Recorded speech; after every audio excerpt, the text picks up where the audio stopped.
Welcome everyone to What's the Tea? Real women having real conversations. This is sponsored by Ladies Who Leverage in celebration of Women's History Month. I'm so glad that you all are here, the ones who are here with us live, and those of you who are here with us on Facebook.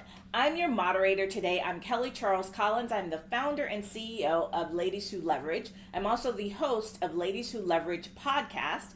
And companies hire me, as a retired attorney, companies hire me to keep them on the right side of the next hashtag movement.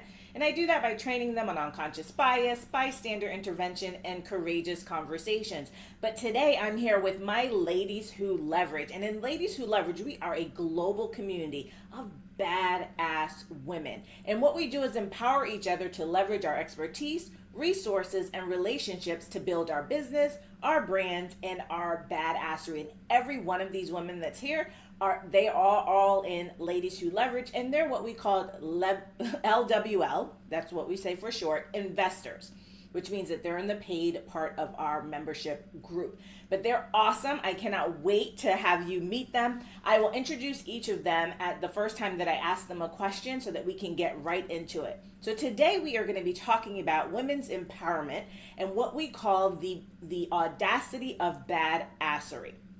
So I came up with the Audacity of Badassery because I was watching TV and I saw a male, doing his job, and I looked at him and he was so unprepared. But he was there in all his glory. He was unprepared and unbothered. And to me, I was like, that is the audacity of mediocrity. Showing up regardless, doing whatever.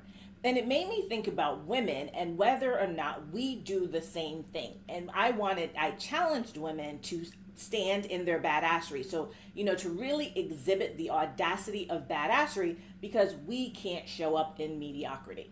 So while we get started, what I want everyone to tell me, or who I call on to tell me, is when you hear badassery, what does that mean to you? And I'm going to start with Miss Dr. Renee Baker, and I'm going to ask Renee this question, but let me first introduce Renee to you. So Dr. Renee Baker, and I want you all to listen to all of the bios of these women. They are amazing, amazing women who you need to follow, who you need to connect with.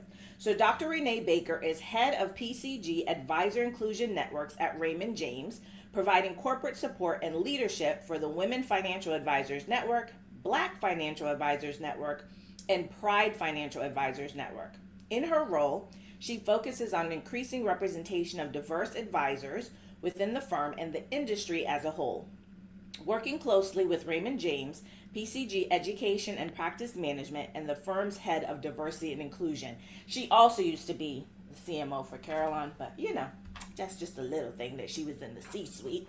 But Miss Renee, what does badassery mean to you? So thank you for having me, and I'm just so happy to be here with all you badass ladies who leverage. So being a badass to me is to show up bold, to always be present, and just be audacious. And when I say be audacious, it's about I'm willing to take those risks. I'm willing to show up and throw up and put out all the information that I know, and I'm unapologetic about doing it. And oftentimes we get caught up in what other people say, feel, think, because they want to shrink. When you're bold and audacious, they want to shrink you. And we're not about that. So when I say I'm a badass, that means I'm showing up, I'm throwing up. And even in my worst days, I'm going to get this hair together. I'm going to put this lipstick on, and I'm going to show up and let them know that I'm smart, I'm present, and I'm actionable. So that's what that means to me. I love that. I love it. Show up and throw up.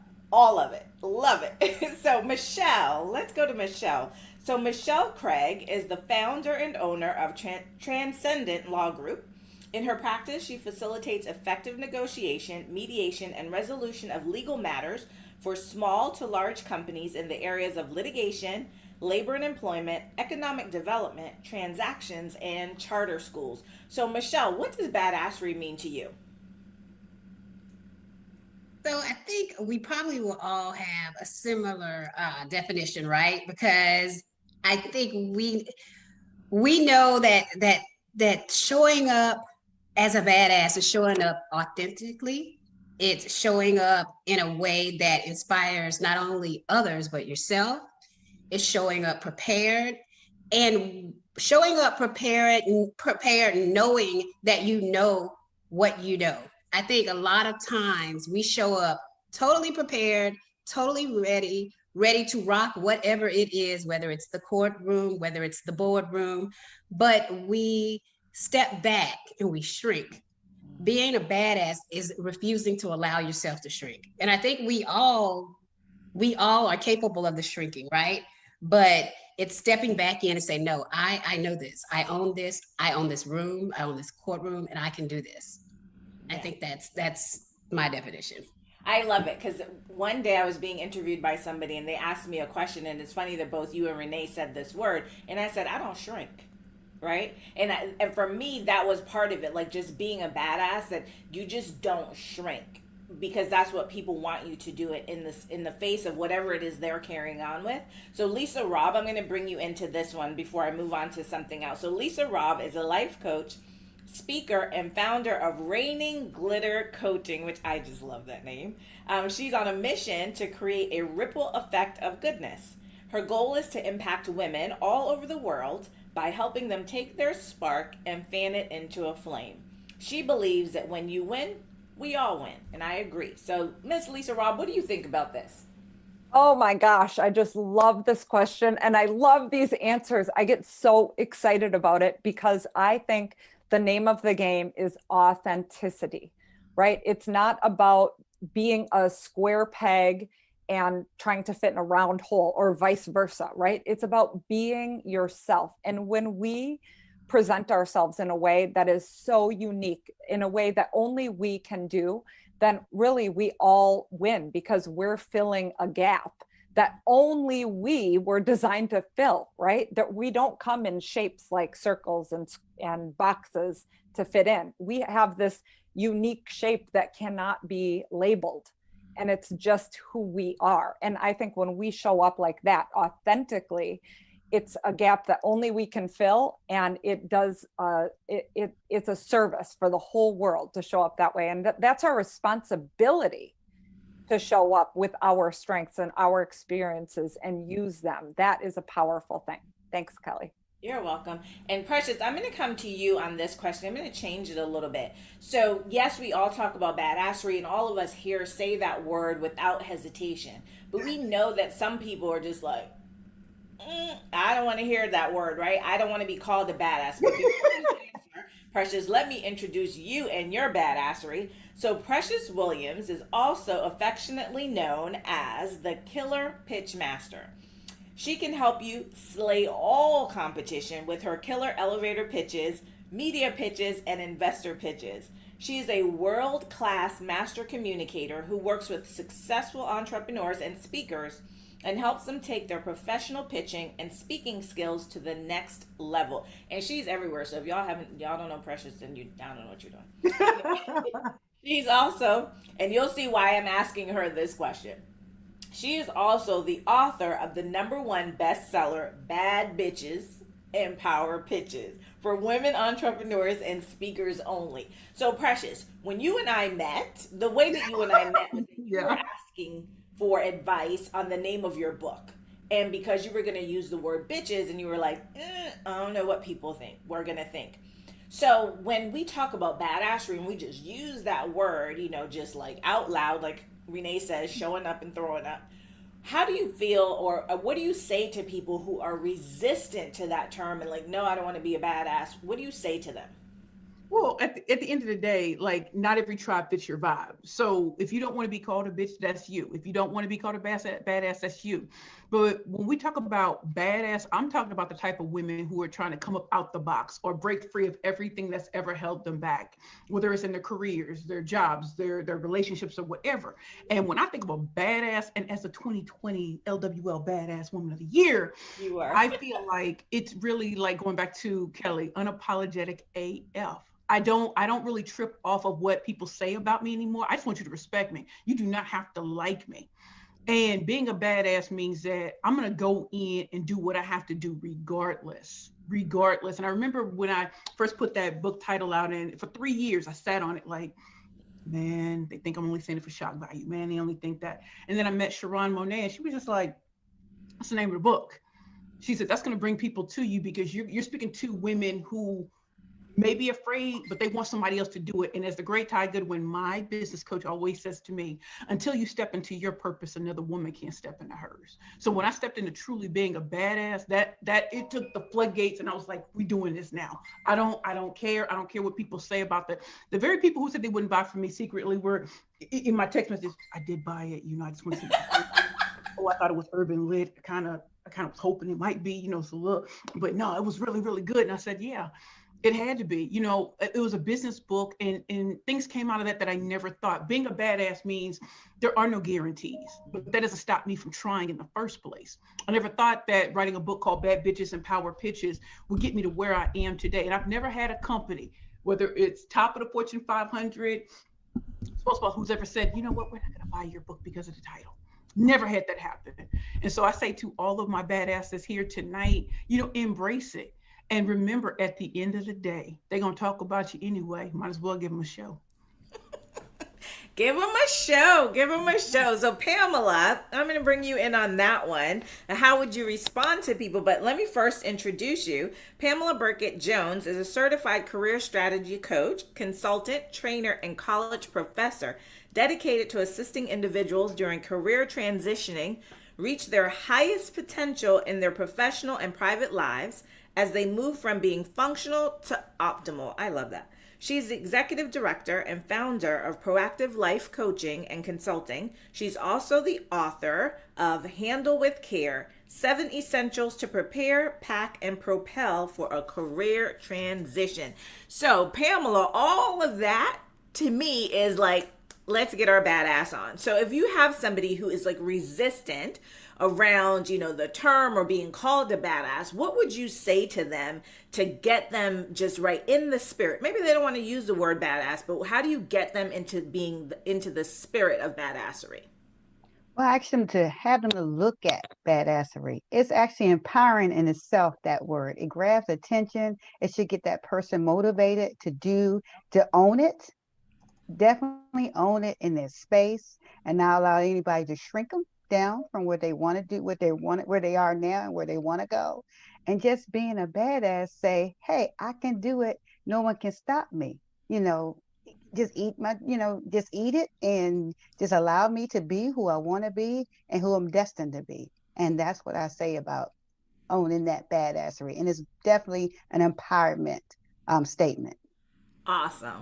So I'm going to ask for you all to raise your hand if you have ever experienced, so we're talking about our badassery and being authentic and being in our spaces, but sometimes we're in spaces where people don't really like all that, right? So if you've ever experienced bias, oppression, discrimination, any kind of dehumanization because of, just showing up like who you are, raise your hand for me, right? We've all experienced that. So I was being interviewed for a podcast the other day, and we were talking about that, being, discriminated against or having, people being subjected to bias. And the question that was asked of me, and I'm paraphrasing, the question that was asked was, why didn't I leave?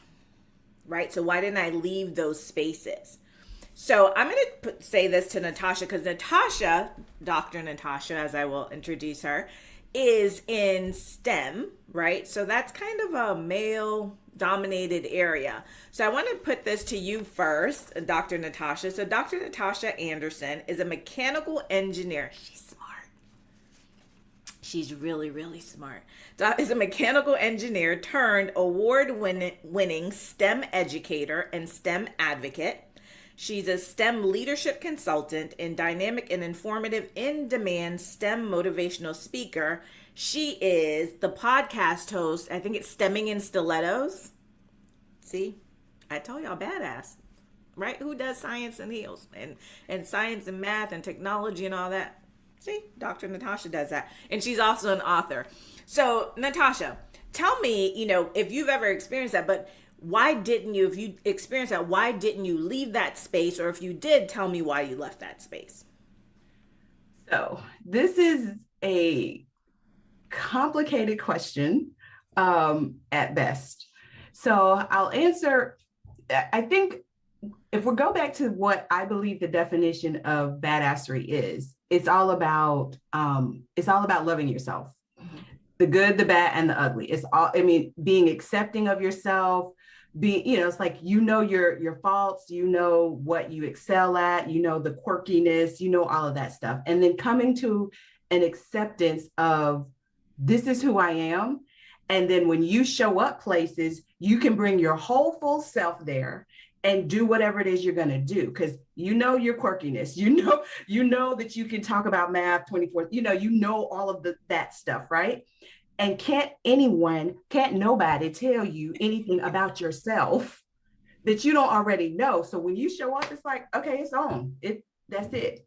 So that question is complicated because it depends upon where you are in your career. Because I know when I was 23, 24, 32, I didn't know who I was. I didn't understand all of this stuff. I was still in the process of becoming, I'm still in the process of becoming, but I was really in the midst of it. I'm a wife, I'm a new mother. I'm trying to do all the things. It's like, and so people are trying to tell me who they think I am. And I'm like, oh, well, maybe I am that.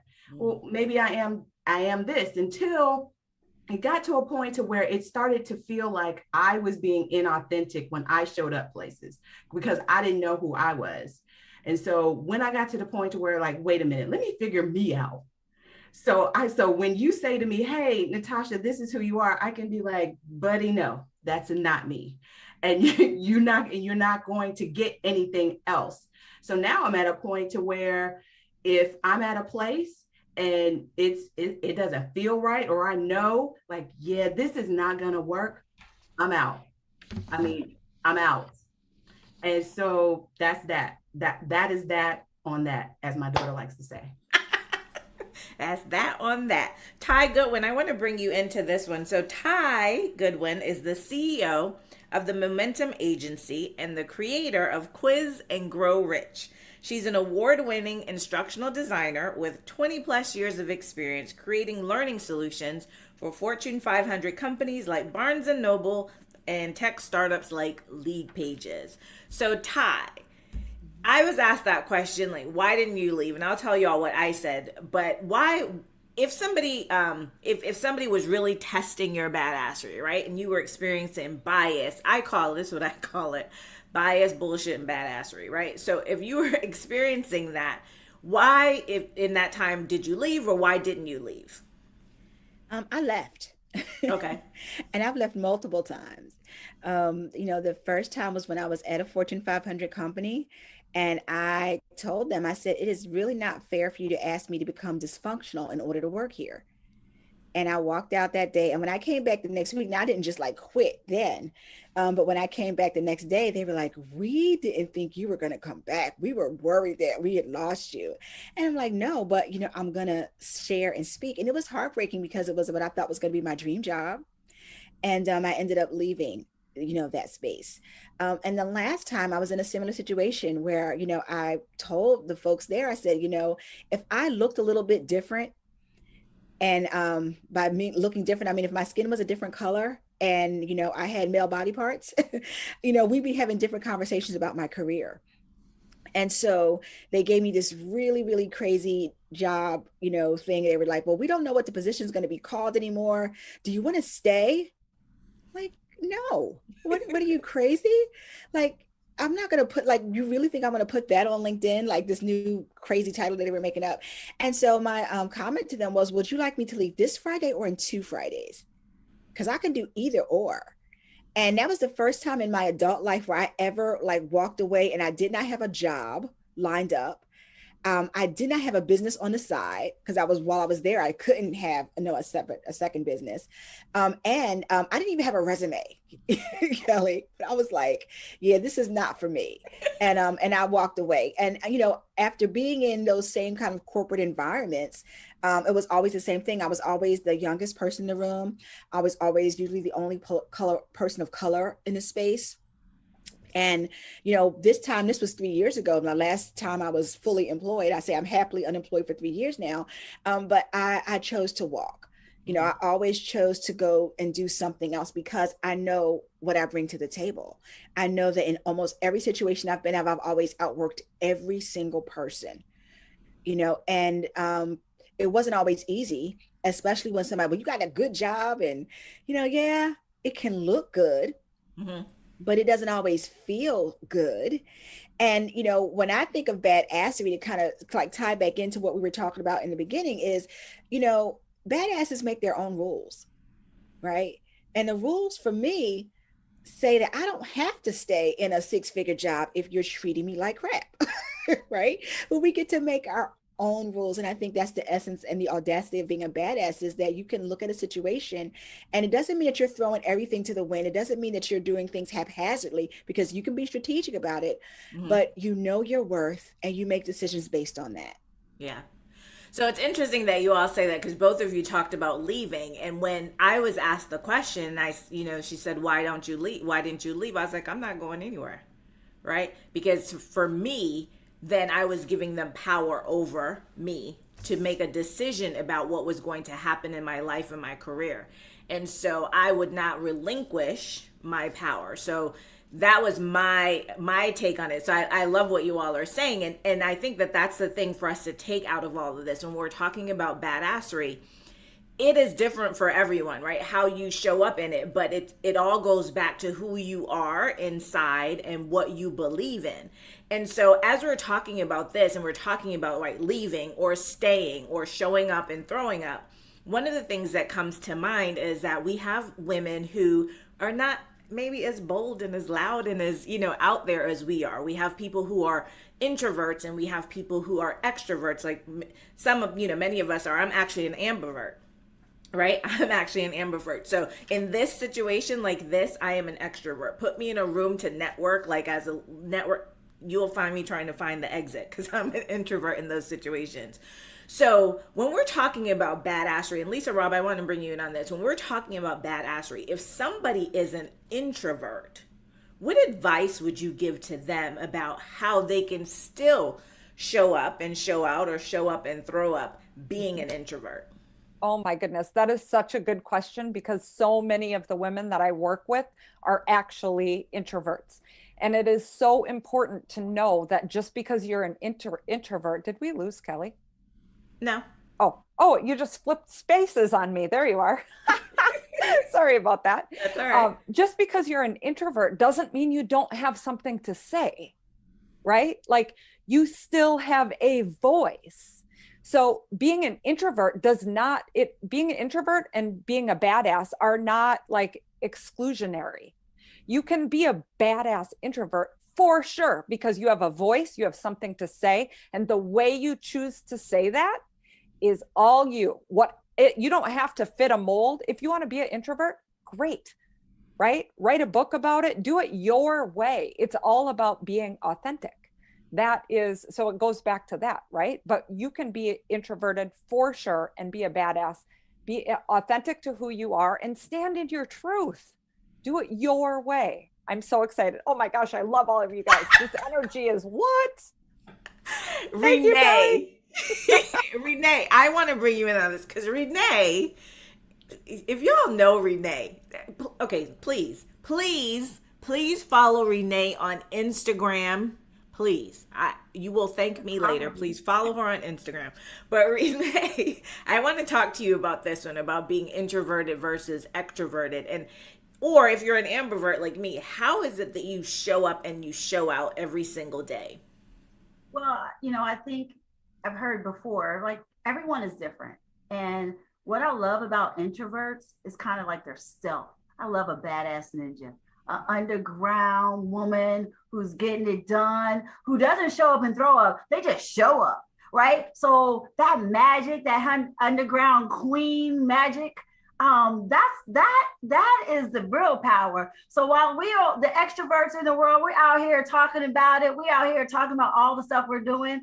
The introverts, they're just showing up quietly, moving. That's kind of like a law. You heard of the 48 laws of power. It's the 49th law of power, is you are just showing up. So I'm not mad at an introvert. I'm not mad at those individuals that's like quietly just executing, because it's really not about, you can be bold and show up, but you can be bold, brilliant, and quiet and still be a badass. So I do give my favor to the introverts. I'm kind of like, I can be like you, Kelly. I show up in a networking opportunity, but I do a lot of things underground. You won't see me throwing up and throwing up until it's done. And you're like, what you do? Like, quietly. So I do respect that. And I do think, because we want to respect everybody's differences. Everyone is different, but there's space for everybody. Yeah. So that's what I would say to that. And I think jump in here. Yeah, go ahead, Natasha. So I'm an introvert, a proud introvert. And what I want people to know about introverts is that it's about how you get energy.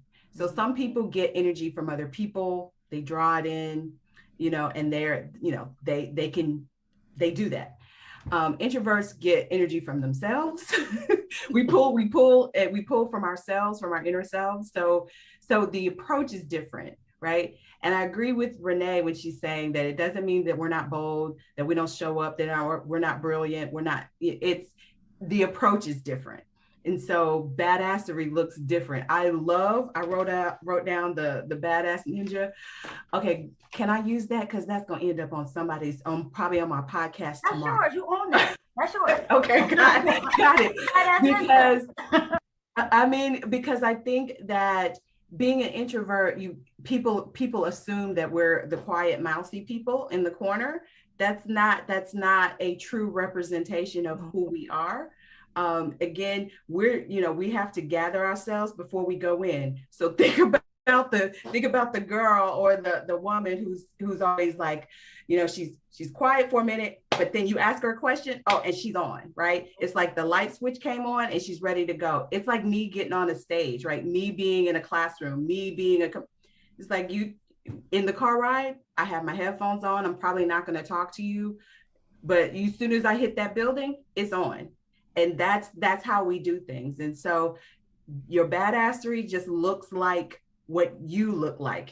So it all of us are different here, and we're all badasses. It just looks different on each one of us. That's awesome. I'm glad you jumped in on that. And so listen, Renee, you have started a whole nother thing. So I need you to go on there and protect. Somebody needs to protect. Don't y'all steal this. Protect Badass Ninja for Natasha. Because somebody says, she said Badass Ninja. I can't today. And then somebody says, Renee Stealth Ninja. Yes, I'm here for it. Bold, brilliant, and quiet. As an introvert, that title, Badass Ninja, is now my favorite. Thanks, Renee. And great points, Natasha. So they love Badass Ninja. So somebody go protect it, please, for Natasha. So, the thing about introverts, too, is that they will be underestimated.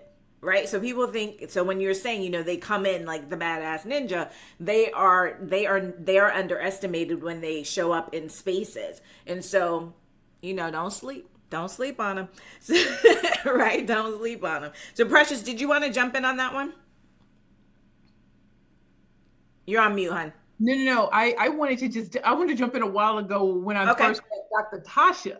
Okay, go ahead. Dr. Tasha, remember that? I was speaking at Spelman College, and so I was flown down by the Alumni Association, and I was put up at this hotel, and I'm getting ready to meet Dr. Tasha. It's the first time meeting each other. We only know each other online, and I think she got a little lost trying to get there, but I saw the badassness immediately. Like, don't sleep on Dr. Tasha. So we were in the hotel room, just kicking it, acting a fool, getting some vittles, some food and everything. She said vittles. We had a good time. And I was like, I like her already. That's my kind of thing right there. You remember Dr. Tasha? No, I can't forget that. It was a monumental meeting. And I walked away, honestly, it's like, so Precious can be intimidating just a bit, right? But not, I don't mean it like not negatively, right? Not negatively, but because she is so big, and she owns all of it. And I was so like, whoa, right? So, but after it, I was just like, what? Sorry, but I just said, well, goddamn, right? You know, there's a part of me that was like, I want to be like her. No, seriously, I was like, I want to be like her. Like, I want to own that piece of her that owns every piece of who she is. And you know, and so that has been, honestly, that's been my work. And so I feel like I'm stepping more into that as the older I get and the more I'm, you know, this is me. Yeah. So, I appreciated that meeting for way more reasons than all of the stuff, because we talked about a whole lot. We went there, but the reason I was bringing it up, Kelly, and all my LWL sisters, is because when we met, what I didn't tell Natasha at the time is I was so nervous. Like, you know, yeah, I have a lot of energy out there, but this is my first time going back to speak at Spelman and Morehouse. And, you know, there was a little grief about the title of my book, right? And so, you know, when I finally came and got me and I went down to, you know, Spelman and Morehouse for the Professional Development Symposium, I had my books, right? And then they had me in a special room and, you know, everybody was coming through and I'm sitting there like this. Am I going to say the title of this book? This is a badass moment. Like, am I just going like, I'm from Spelman, I'm at Spelman, I'm in Cosby. This is the building I got my English degree out of.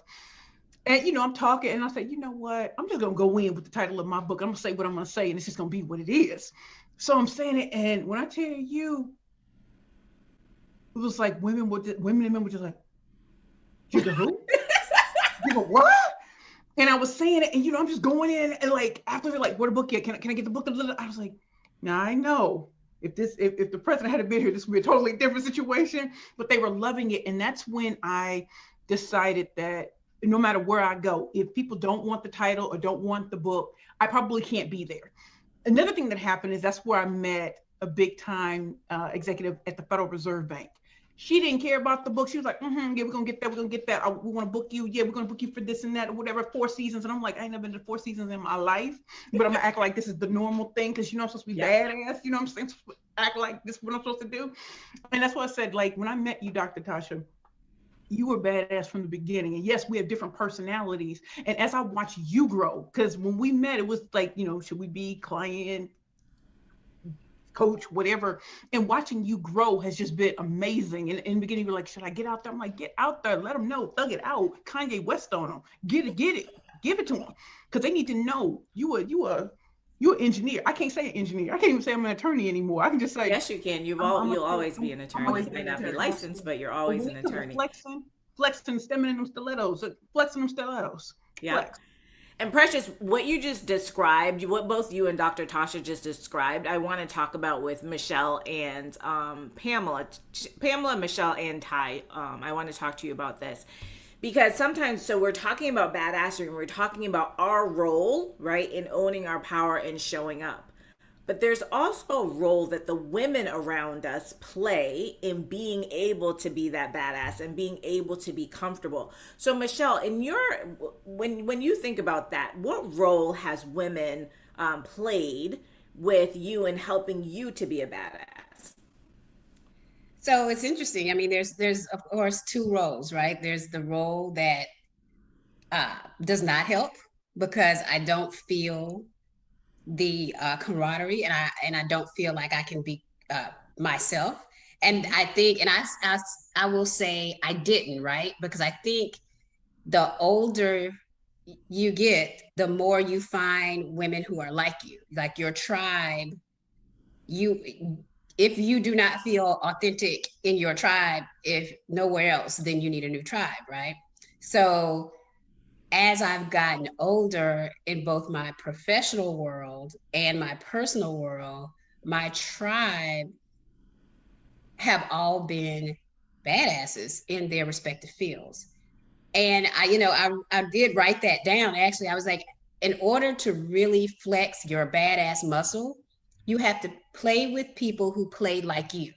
Like if you are not playing with people who take those chances, who are not afraid, or who will tell you when they are afraid and still do it, then you won't see it, and you can't be what you don't see. We know that from our children, and that's why we put ourselves in front of them in a way that they can see badass women. They see stem and stilettos. They see power pictures. They see it all. So they know that you can do this. And it's the same way as grown women. We have to see what we want to be. And I see that in my tribe. And that's definitely one of the things that makes the difference for me, because there are days when real badass Michelle is out there, and there are days when badass Michelle is just kind of tiptoeing out there, and eventually you need those people who are in your corner saying, no, get out there, girl, you've got this. Yeah, absolutely. I love that. Ty, what about you? Yeah, this is an interesting question for me. When where I grew up, I didn't feel like I had a lot of support from other women. And that had been, from being in the second grade and being put in the fifth grade class and everybody being mad at me, right? And then being the smart and being the nerd and you talk white, all those things that I got from the women that were around me. But at one point I made a decision and I asked for what I wanted. And I didn't ask anybody else, but it was more of a spiritual thing. And I said, I want to be surrounded by women who are generous and who are bold and who will sow into me. And I think that made a huge difference because I started meeting these amazing, wise women from all different, backgrounds that were able to sow into me. But I had to woman up and ask for it. And I had to not play like the victim. And I had to let go of that, what if they don't like me and I don't fit in here? Badassery, right? Listen, I am who I am.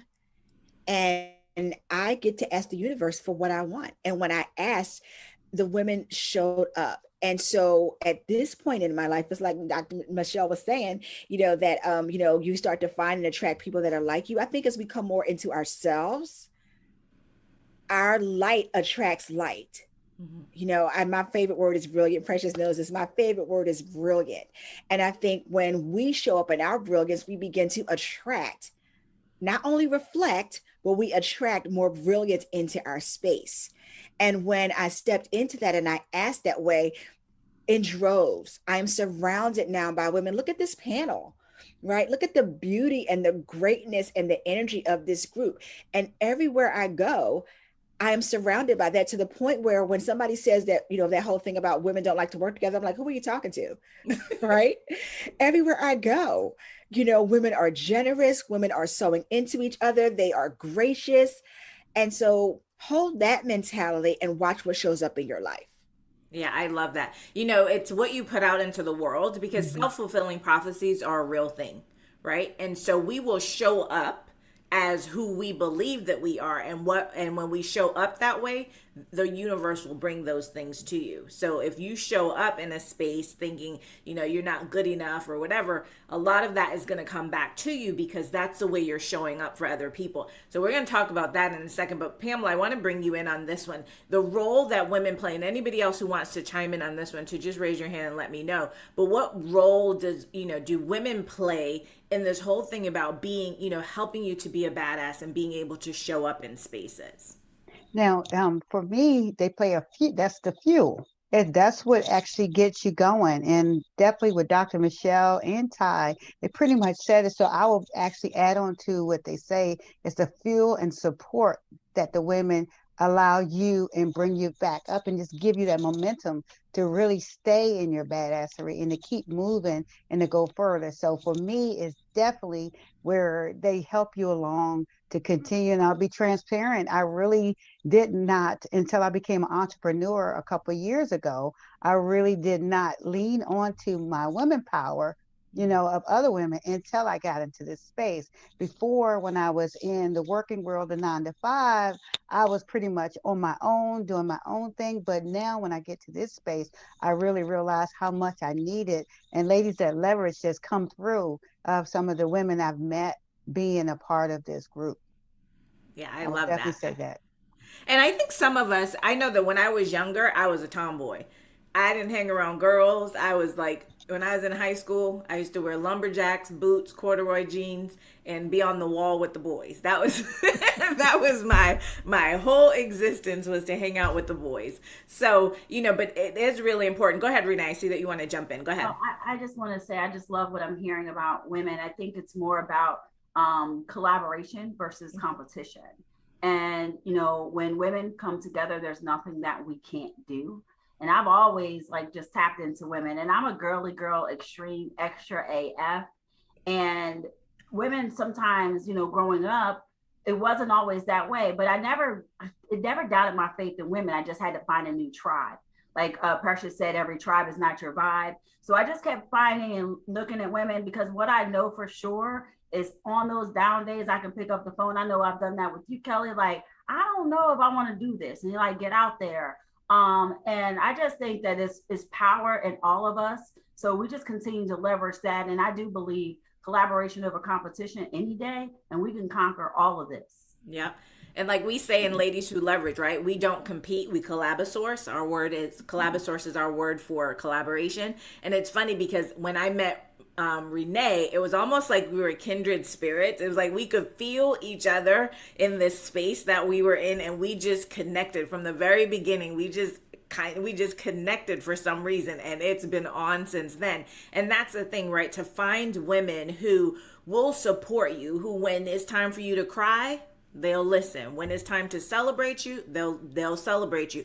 When it's time to correct you, they'll lovingly correct you, right? So it's not always about just rah, rah, rah, right? Sometimes you have to be like, sis, that's not it, right? And that's all part of being empowering. That's all part of helping us to stand in our badassery. So we talked a little bit about, when I said, not showing up and not being good enough or stuff like that. And we hear a lot about imposter syndrome.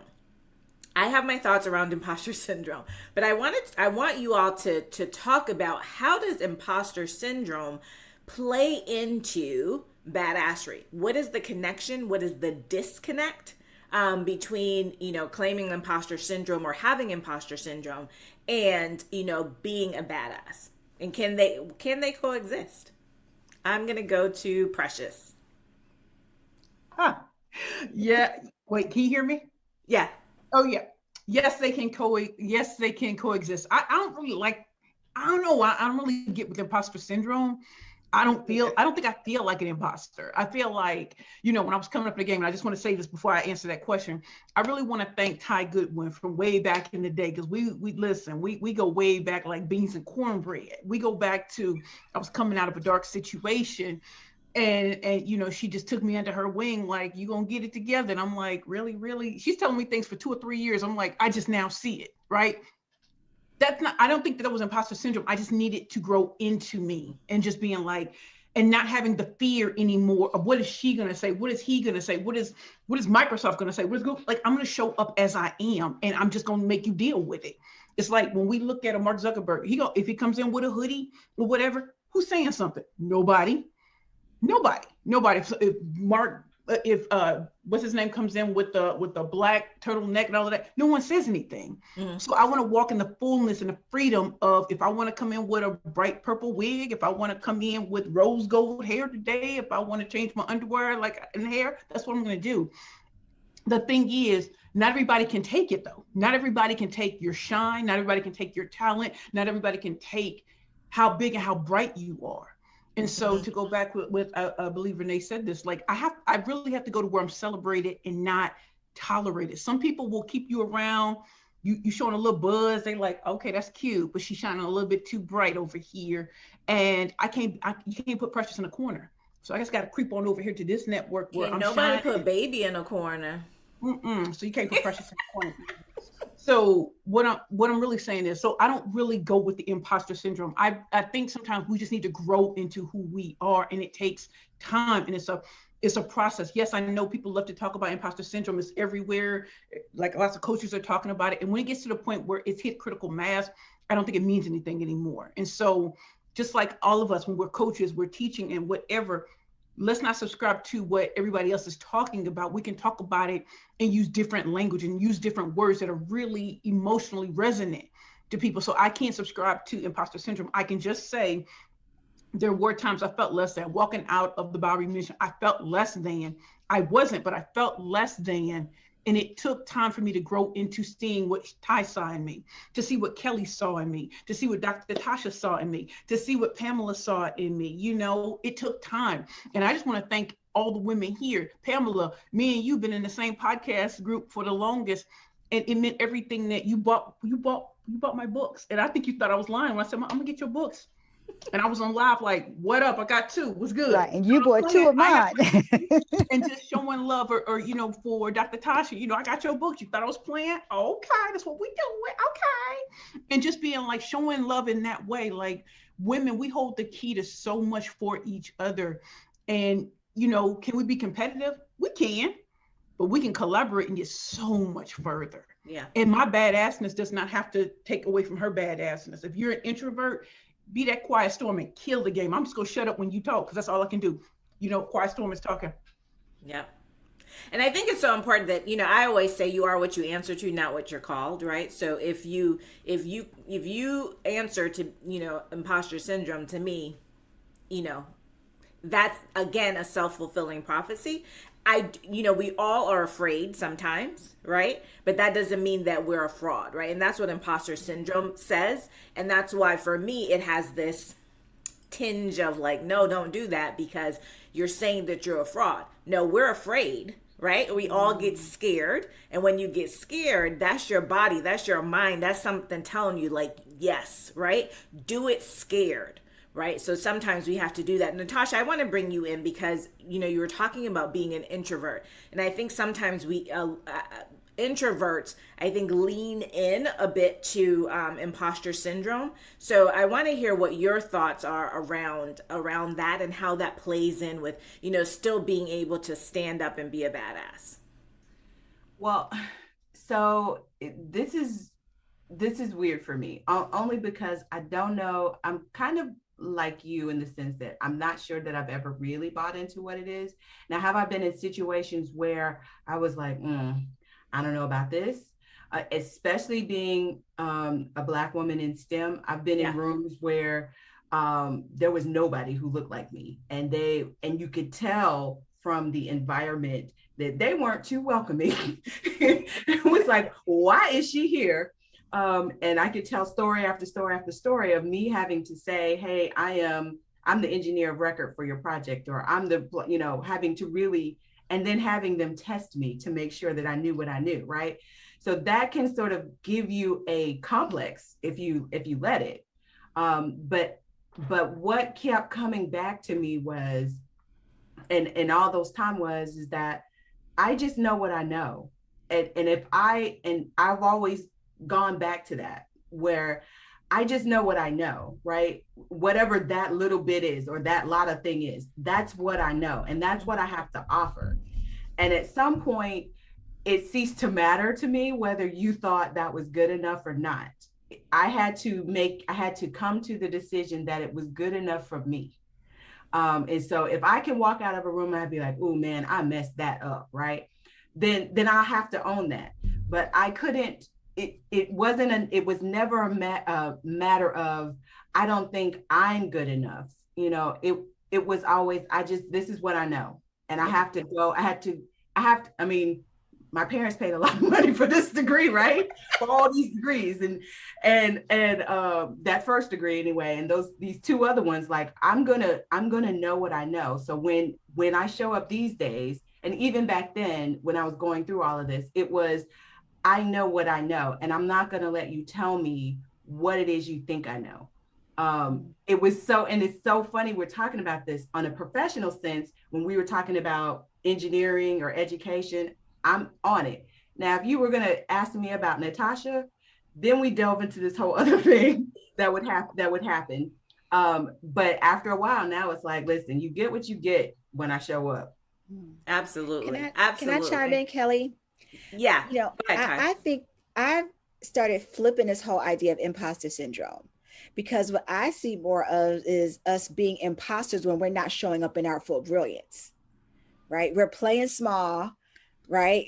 I don't want them to know, like, I don't want anybody to be offended. So I'm not going to show up and I'm not going to say what I want to say. I'm going to be really quiet. That's being an imposter, right? And that's the real syndrome that we need to learn to let go of, because when we don't show up, we're not getting to the people that we need to get to, the people that are waiting for us to show up. Precious said it earlier, like I always say, there are people who can't step into their purpose until you step into yours.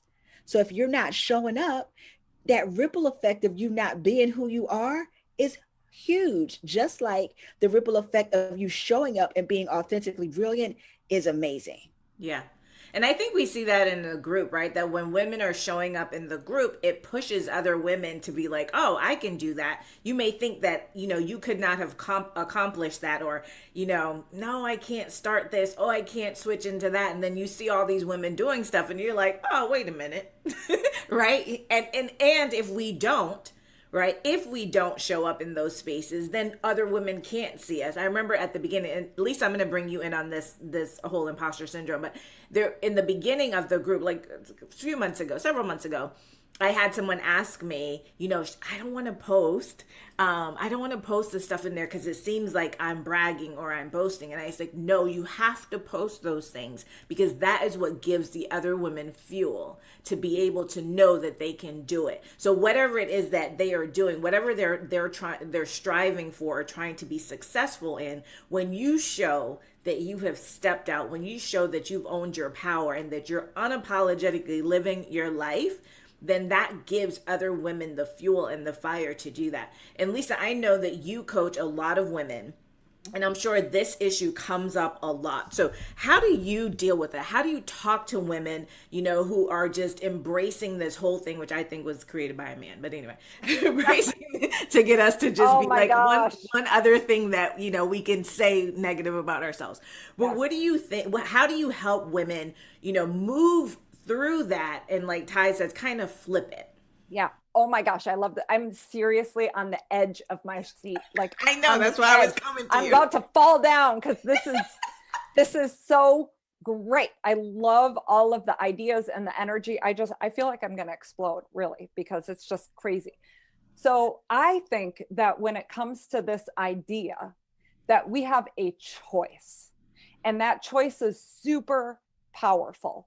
And I found myself in this exact situation one night. It was late at night, and I was obsessively checking my email because I had applied to speak at a symposium that I really wanted to speak at. It was for women's leadership, and it just felt like the perfect audience, and I really wanted that.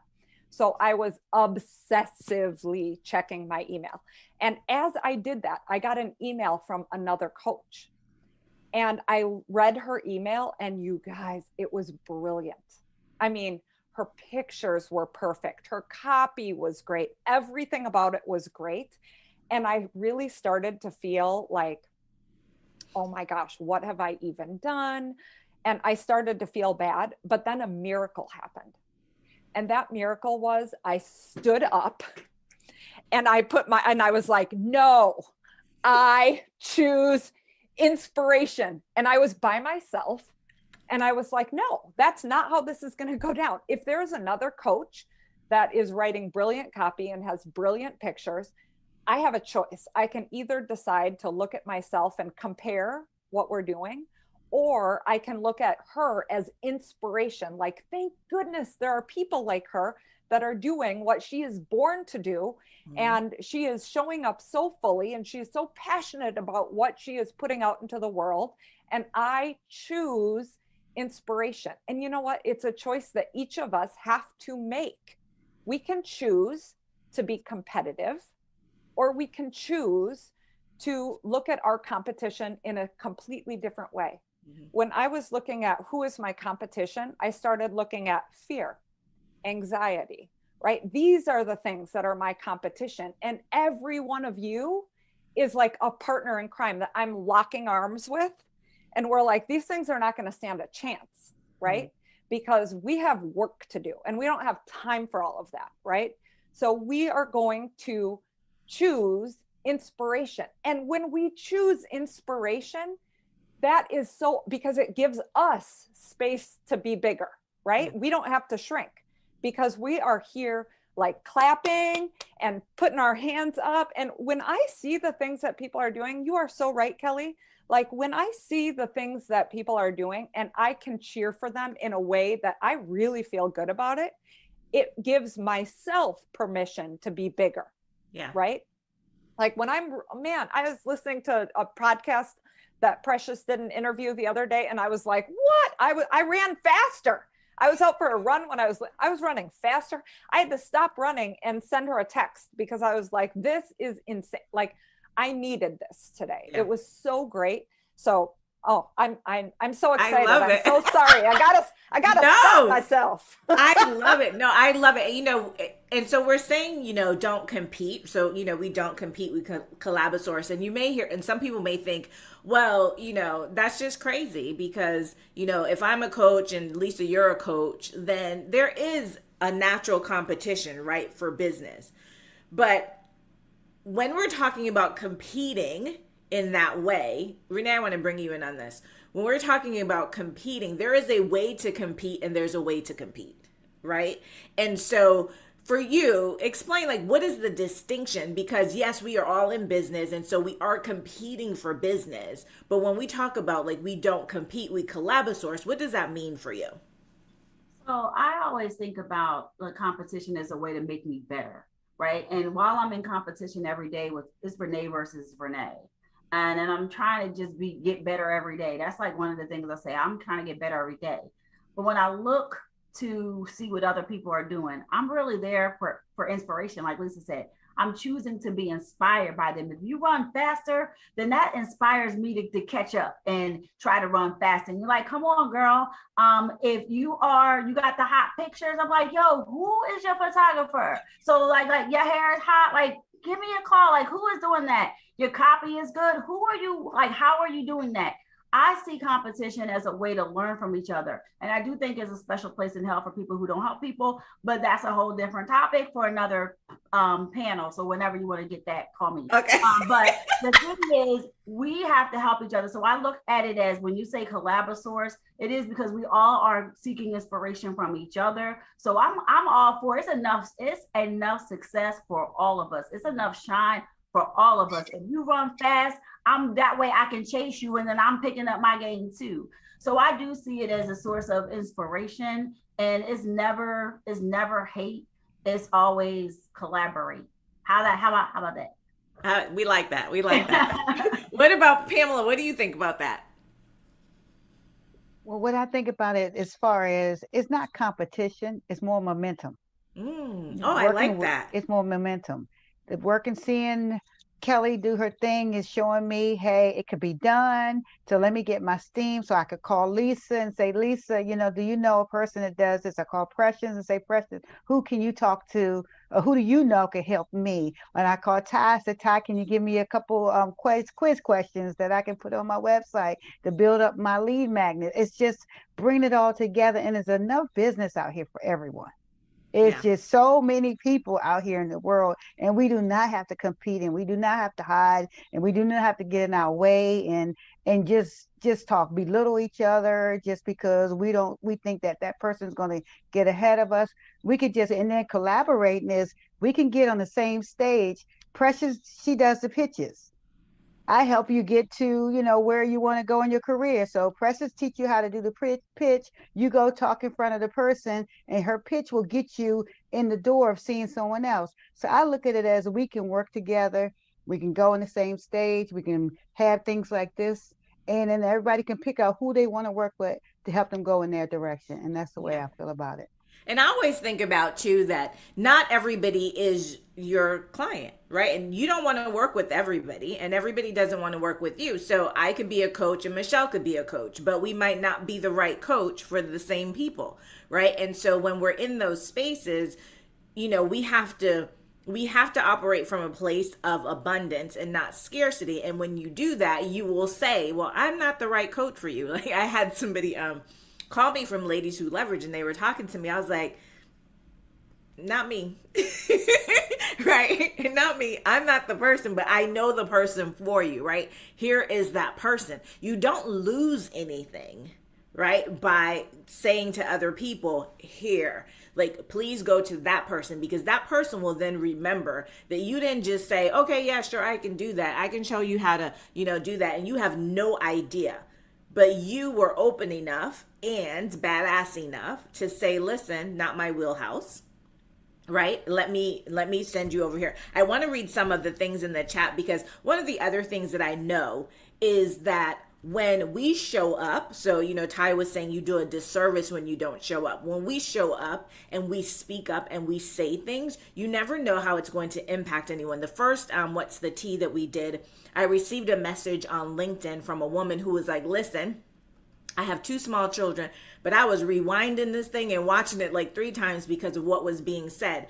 And, she really needed it. She said, thank you. And then she was sharing it and saying, y'all need to go watch the rest of them. So it's really important that we continue to say those things, to speak up. And so many comments have been coming in. I know there's some on Facebook too. So I want to just tell you a couple of these things that are in here. So somebody says, as an aspiring badass, I'm inspired and taking notes. Thank you, ladies. Badassery means doing it scared and keep going. What Ty is saying about deciding who you want to be surrounded by is perfect. I had a very small group of female friends, but I was never much of a girl. But this supportive group is very different than any other place I've ever been. This is the first group of women where I felt I truly wanted to be and was completely welcomed. I'm wearing jewelry and makeup now as a direct result of my interactions with you. So you see, like, when women really support other women, you would think that maybe that's not something major, but when you show up, now you start to show up differently, right? And you help each other do that. Ty and Precious keep me moving forward. Sometimes I have to remember who the hell I am. Usually when I'm around people I perceive as more powerful than me, and I have to stop and remember. Let's see what else. There's no shortage of abundance. Thanks for sharing your messages. So we do make a difference when you show up. And so that's why it's so very important for us to keep doing that. Now, I want to know, so we all in this space right now have really stepped into our badassery. But what was the biggest challenge that you had in coming to this place? And I'm going to start with Precious. What was the biggest challenge you had in really being able to stand in your power? I think my biggest challenge is my past mistakes, and thinking that everyone would assume that who I used to be is who I am today. And it took a lot of talking to, it took a lot of hand holding from Ty, right, Ty? It took a lot, it took a lot of love. It took a lot of support. And honestly, I'm not trying to get emotional, but I remember just feeling like, who am I to think that I could come back with a vengeance? Who am I to be the Beyonce of my life? Who am I to be given a second chance, especially when bigger people, bigger VIP people have already kicked me to the curb? In spaces where a lot of people look like me, I often felt like, because I had fallen so far, like people were repelled by me, like, oh, I don't want to associate, I don't want to do this. And then finally hearing Ty, but also just hearing God say, just do it my way. I will make your enemies your footstools. I will make your doubters into believers, but I need you to believe that everything I took you through has a purpose. So when I went through the darkest moments of my life, I didn't realize that he was ridding me of all the Klingons, all the people that meant me harm from the very beginning. And so going through that experience, I remember walking with my head down in Harlem, just all the time, just like, I don't want people to see me. I don't want to be seen, to walking out one day. It'd been a while since I've been in Harlem. I walked up and I looked up and my head was high. And it wasn't this, don't nobody look at me. It was so high that I immediately cried, because I can't believe I'm looking up. Like, if someone sees me, if they're thinking about who I used to be, that's not who I am. That's who I used to be. And I put her to bed. And I remember going and doing a LinkedIn Live and a Facebook Live. I said, I'm not the sum total of my mistakes. I'm not. And when I had to let go of those mistakes and just realize that being a badass is like, just like the people in the Bible, they were flawed, and yet they did some freaking extraordinary for others. And so with everything that has happened and everything that I've gone through, and then coming to a space like this, y'all don't even know, like, to have a space like Ladies Who Leverage. I was quickly to give up my investment money. Here, you want it? I need to be up in here. Like, you need some other peeps. Let me see if I can snag up her and her. Like, we need to get up in here because this is unique, it's different, and we're all badasses in our own way, dominating our own niche and stuff like that. And I could be freely me. I could come on here with one tooth in my mouth, four removed from me, and just be like, this is me, y'all. And y'all don't be like, she ain't cute enough. She ain't thin enough. She ain't this and that. I'm like, I don't have to be none of that. And as me and Kelly always say, this is the 40+ year glow up. And this is just what I'm in the 50+ year grow up. Okay, 50 years, 60 years, 70 years glow up. But just realizing that, like, this is real, and like, it's not gonna look perfect. And I don't care what you see on television with the badass women on TV with the glow ups and the plastic surgery. That's great. I love it. They can have it. Maintenance is a bitch, y'all know that. But just, we can rise beyond everything and just say to the people who said it couldn't be done, he moved a mountain out of my way. And then he told me I got to speak, I got to move mountains. And so for the people who hate it, okay, so they call me the female MacGyver of business. I got 2 toothpicks and they're standing at the door. I'm going through them. I'm going around them, over them, whatever. And when they come on the other side of that door, I'll be standing there smiling. I love it. I just love you. Pamela, what was your biggest challenge? My biggest challenge was moving outside of the box and destroying the box. Everybody expect you to do this and be that. You can't do this because they couldn't do it. So of course they're gonna try to belittle you and downsize you. And so, a lot of people in the circle or in my close surroundings, they kind of, had a different way to see, and this is the way you look. So my challenge was to allow them to let me take my own will and not you. And I'm doing it for me and me only. And I want to be myself. And of course I took the box, I burned it, I destroyed it, and it's in the ocean right now. So that was my biggest challenge. Yes. Michelle, what about you? What was your biggest challenge to getting to this powerful place? So I started my career in big law, right? As an associate and then a partner, and I stayed for 12 years, which is a good little while. And generally 12 years means you're staying forever. I started my firm in 2014, and it was interesting because it meant that I was jumping into the unknown. I was leaving a very good job to embark on a new law firm that, like, I had this idea, yeah, and I didn't know if it would work. I didn't know. But there was a point when I said, I don't know what that looks like, but I know what I'm not doing anymore. Like, I know what I'm not doing.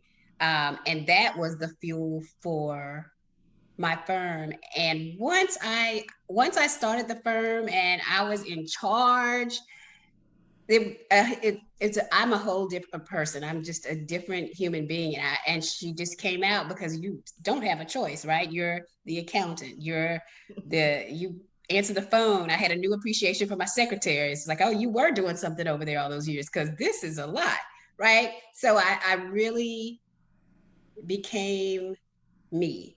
And over the course of those years, I've been owning the firm for the last 6 years. I've just really blossomed into myself professionally, into really owning the fact that I know what I'm doing. Like, I know this. And I think that I'm pretty good at it. And I don't think the Michelle who was the partner, although the foundation of those firms, it was great. That person would have never said, I'm really good at this and I know what I'm doing and I can help you. But this person really knows it. And I think the challenge was getting from that person to this person, but it was also the fun part. Yeah. And this right here, this is the fun part. Yes. The powerful Michelle, who is really good, not pretty good, who is damn good at what she does. And Miss Natasha, what was your challenge of getting to this place of just being in your power? So I think it's apropos that Pamela was just talking about, sort of smashing that box. So my biggest challenge is just really letting go of the idea that I had to be in a box. Because when I look back over my life, I've never been in a box. I ain't never been in a box. Like, I mean, I was that kid. I was never gonna do what my mama wanted me to do. Like, I never did it. Like, we clashed a lot growing up because she had one way of doing things and I had a whole nother one. And that has been my life. I went the way, like, there's nobody else that's an engineer in my whole family. There's nobody else that has a doctorate degree in my whole family. Like, I was, again, not saying it to brag, but I'm just saying I gotta go my path. Not bragging if it's true. Well, that's true. You're right. Absolutely. But like everybody else was going left, I was going right. Right. It was just meant to be that way. I was never going to be in the box. And so for me, it was letting go of the idea that I had to be in the box. And once I realized, like, oh, okay, your journey's it's not going to be like her journey, his journey, my sister's journey, my brother's journey, my mama's, it's not going to be that. So you have to accept that and then move into it. And fortunately or unfortunately, that didn't happen until I was maybe closer to 40. Everybody says 40 is good. Everybody says 50 is better. So I have to let y'all know, but 40's been pretty good for me. 50's good. 51's good.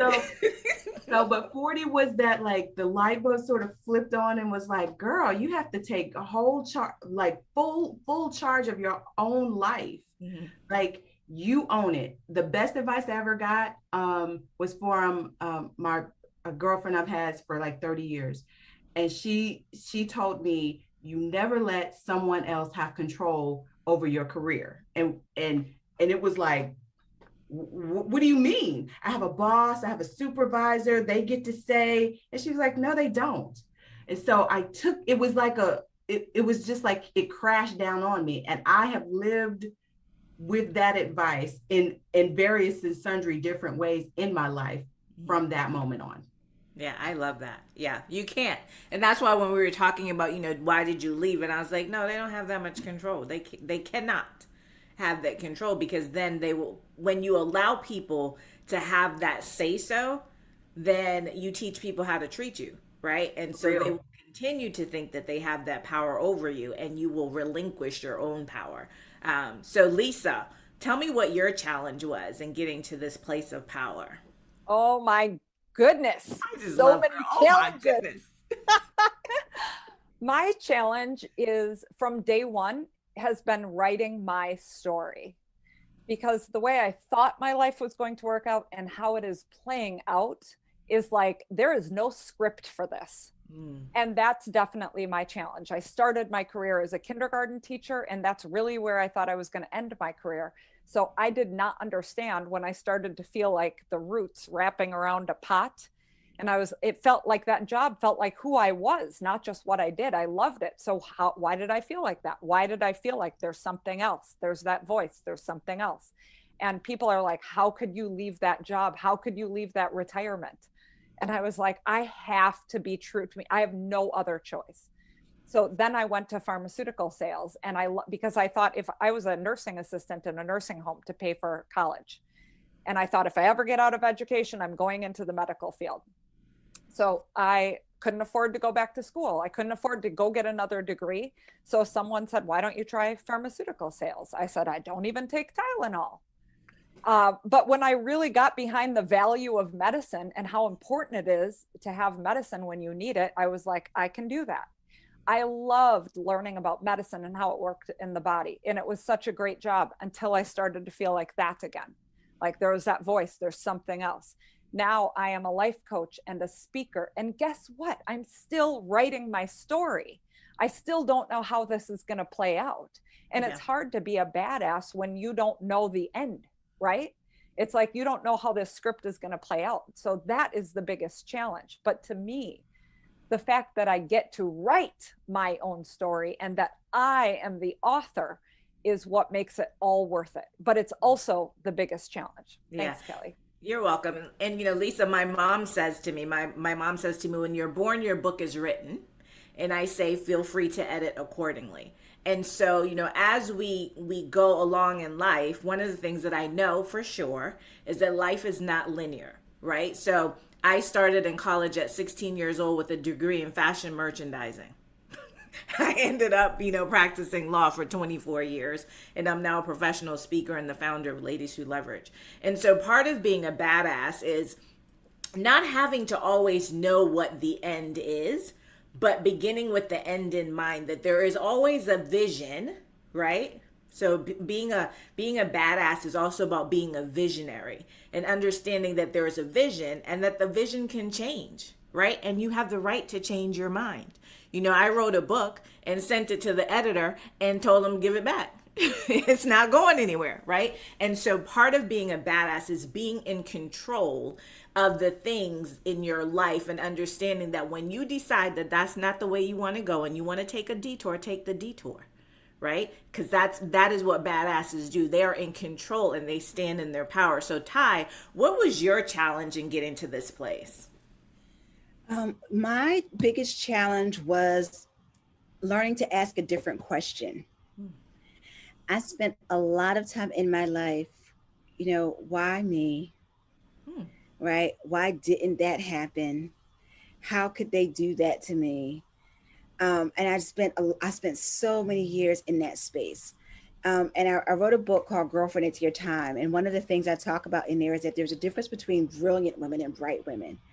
Because there are a lot of bright women, but we're bright because what we do is we label our situations, or we ask the wrong questions like, why me? Or I never get, or no one ever helps me. And how come so-and-so gets all the opportunities? And you know, we play that game with ourselves and we have that dialogue. But when I learned to ask better questions, and it was hard because it's easy to stay in that space, right? Right? We always thought the sad stories and all that kind of, it's comfortable there if you've grown up in that space, right? And when I saw other people that stepped out, and some of you will relate to this, how many of you grew up hearing that term, who does she think she is? Right? Right? You know? And so if I do X, Y, and Z, I'm going to be separate. I'm going to be distant. And I learned to ask some better questions, right? So I'm not asking who do I think I am to have this. I'm looking at other people and I'm saying, well, how can I do what they did? Right? How did they make that happen? How did she do X, Y, and Z? And I'll tell you the story really quickly. I had one of those moments when I was starting out early as an entrepreneur. And I really, really wanted to write for the Huffington Post at the time. And I would submit stuff and nothing would happen. I would submit stuff and nothing would happen. I got so frustrated. And then one of my clients was published in the Huffington Post. And I'm like, so, you know, my first thought was like, why does everybody else, right? You know, you go down that. And I said, okay, no. We're flipping this, right, Lisa? Right? We're flipping this. We're going to do something else, right? I'm going to be inspired. And so all I simply did was I asked her, I said, so how did you get in the Huffington Post? Oh, well, I met Ariana Huffington at this, you know, event. Do you want me to introduce you? Yeah. It all right, but it was all because I just simply asked a different question. But it was so hard changing my brain and training myself to not go to those old habits and get out of my own way. But the minute I started asking better questions, I started getting different results. That's awesome. I love that about asking a different question, and also not being so proud, right, or angry that you didn't go and ask the question. And then when she said, hey, do you want me to introduce you? Like, yeah, that's exactly what I want to do. And you know, it's so funny because this past week I've been like in a funk, right? And I've been tears and had, you know, my coaches, and it was because I was in that space of like, why is this happening over here? Why is this happening over there? Why am I not doing right?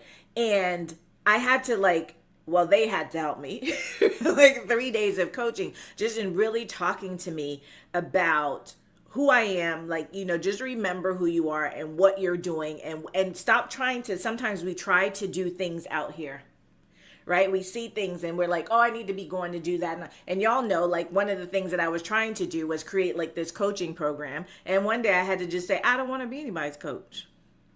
Right? I like mentoring. I like advising. I love answering questions. I love this space, but I don't want to be a coach. Right? And so sometimes you have to just accept that not everything is for you. And that's, again, part of being a badass. So we don't have any questions, but Renee, I want you to jump in on the challenge question. And then what I would like you all to do as we wrap up is I'm going to ask everyone to give me, and I'll start with you, Renee, after you do your challenge, is what is one piece of advice that you would give women to be able to really unapologetically own their power? So I talk about like unleashing your badassery, unapologetically owning your power, living life unapologetically AF. But first, let's start with you, Renee, on the challenge piece. What was the challenge part about getting to owning your power?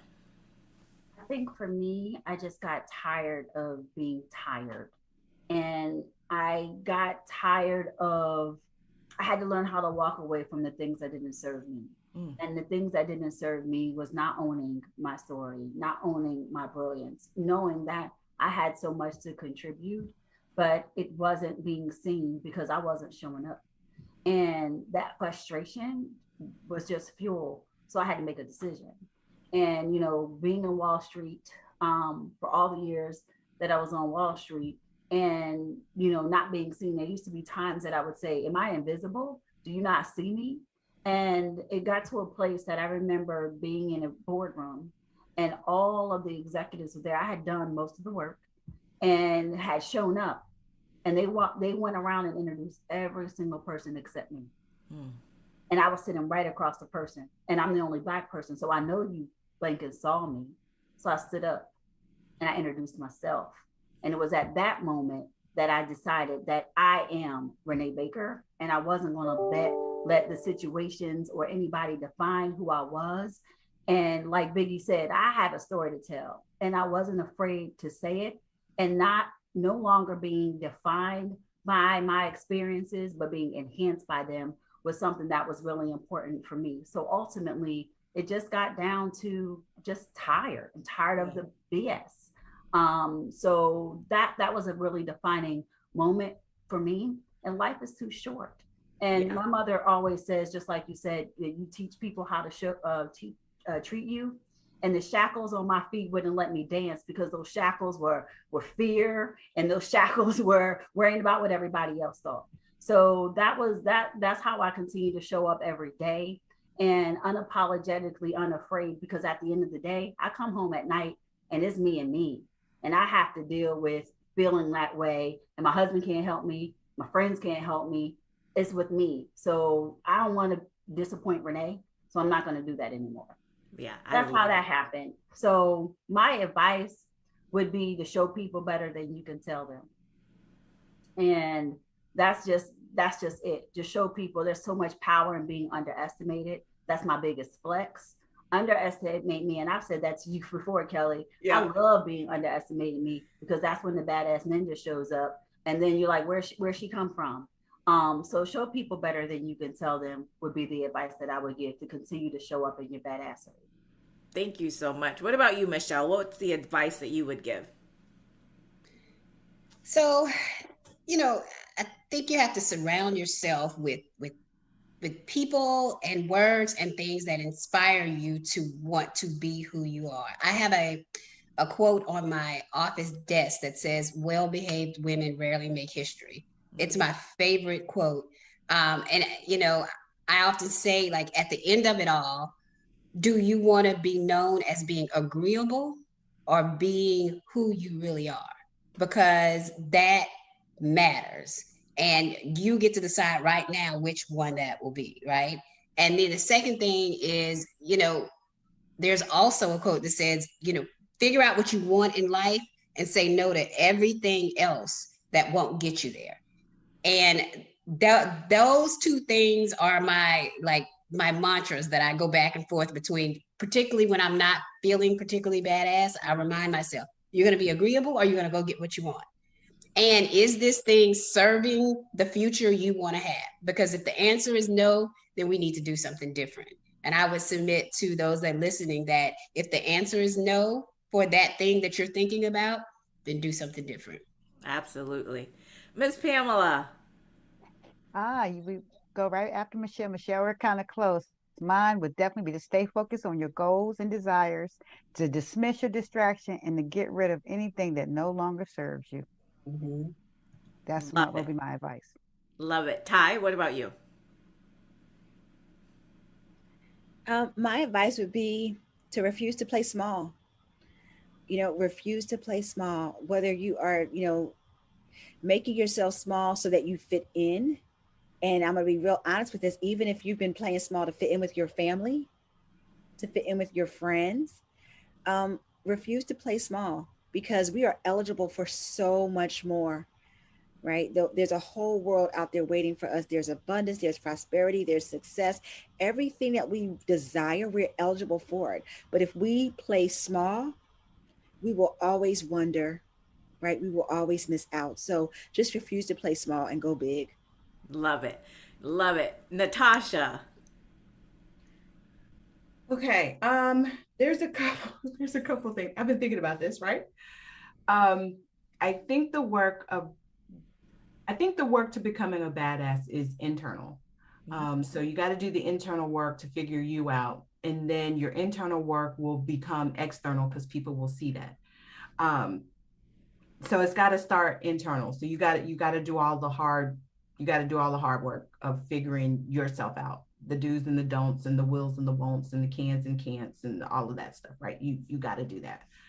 And the second thing I want to say is it's kind of this similar to what Ty was saying, is that I fully believe that you have the right to live your life out loud. And no one can take that from you. So when you're doing the work, and when you finish doing the work, or you continue to do the work, live out loud, do the thing that scares you the most, take a risk, do the things, and you will be rewarded. I love that. Lisa Robb. Yes. I just love this so much. I can't even take it. I think we're gonna have to start LWL TV, where we do something every week, like have our own series. This is so fun. Y'all, I can't believe how fast this time is going. I just can't even believe it. So my advice is around uncertainty, because I think so many of us face this so often. And my best advice as far as uncertainty is to collect clues, right? Collect clues. And it might not be an answer today, but you can be like, oh, that's a clue, right? Like for people that are watching this, maybe this is your first experience with Ladies Who Leverage, and you might be thinking, what? I've never seen a group of women that are so supportive and love to be cheerleaders for each other, right? Like maybe that's a clue. Maybe that's something that's missing in your life. Maybe you should be joining us. So collect clues when you're facing uncertainty. It's okay if you don't have all of the answers all at once, but it's never too early to start collecting clues. I love that one. I've never thought about that, but I love that, right? Because you may not need it right now, but as you say, later on, or if you think about it, you're like, oh yeah, that's what's missing. Sometimes we don't know what the thing is that we need. Yeah. So really doing that reflection. And Precious. This goes along with my Queen Lisa. It's really never too late to be who you might have been. It's never too late. I was thinking, as you were saying, Lisa, like I thought about that 5-year-old Precious who used to watch Sally Jesse Raphael and Phil Donahue and just knew that was what I was supposed to do with my life. Oprah came around. I remember her later, but I remember Sally Jesse Raphael with her red glasses. I said, that's what I'm going to do. I'm going to raise some dolls, some stick figures. I'm going in. I don't know what I'm talking about at 5, but I'm going in, and they went me. And so to think that the thing that used to get me in trouble and get me paddled by the principle back in the day, 42, is the very thing that truly gives me life today and gives life to others. And so it's never too late. I remember being in a psych ward of Brooklyn Center for Psychotherapy. I haven't been in a psych ward for almost 5 years now. That's awesome. But I remember being in and out, treated like Club Fed. Silly.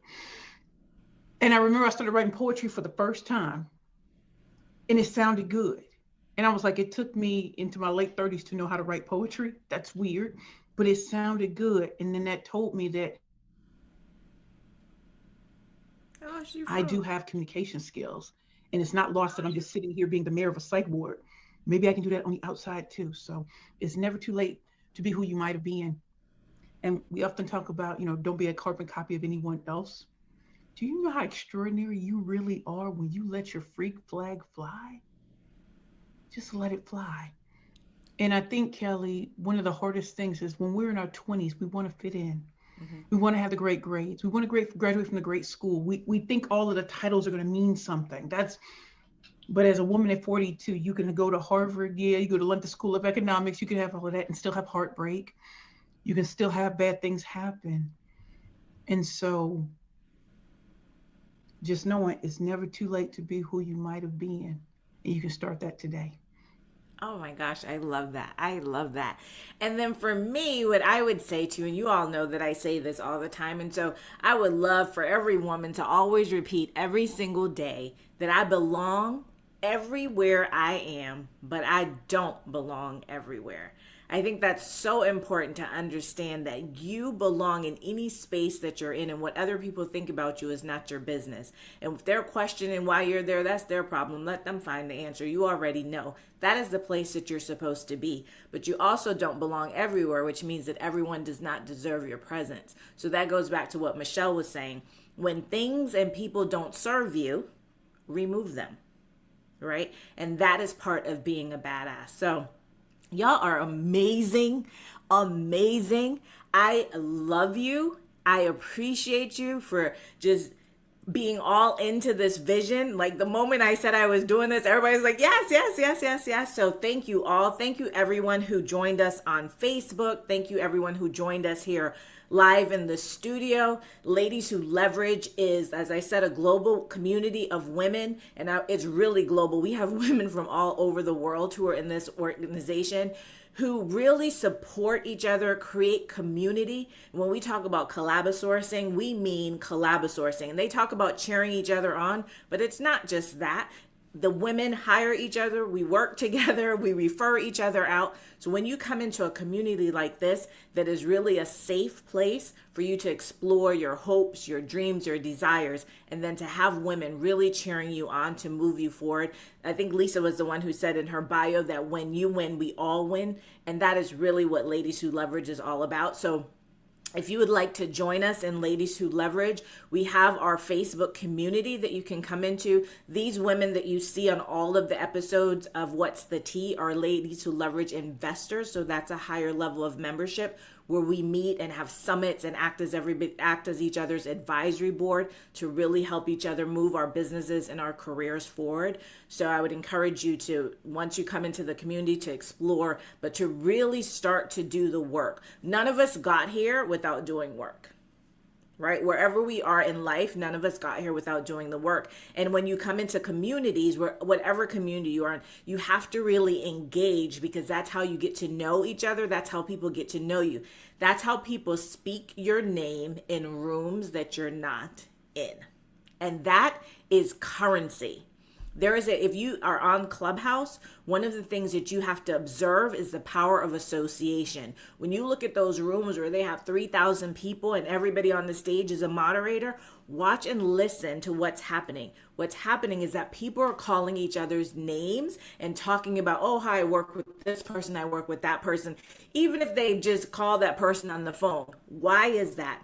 Because they're lending credibility to that person. And so everybody who's in the audience, they have no idea what the connection is, but they're like, okay, well, if that person who I believe is up here and is a badass is calling this person's name, that person too must be a badass. I need to follow that person. And that is what we're about. So Ladies Who Leverage is really about creating influence and impact in the world and for each other. So hopefully you'll join us again next week. March 26th is our final episode of What's the Tea, where we'll be talking about relationships, expectations versus reality. Please share this. The video is on Facebook. Please share it with everyone, women that you know, to really help them stand in their power and unapologetically live their lives. So we say live life unapologetically AF. Please listen to the Ladies Who Leverage podcast. Precious's episode just aired this week. So please go listen to her episode on ladieswholeveragepodcast.com. And again, go to thetea.live to register for Friday's episode. And all of these episodes are on that. This one will be up there sometime this week, but the last 2 episodes are there, so you haven't missed anything. So ladies, thank you all. Ladies Who Leverage, thank you all for your love, your support, your vision, and all of your badassery.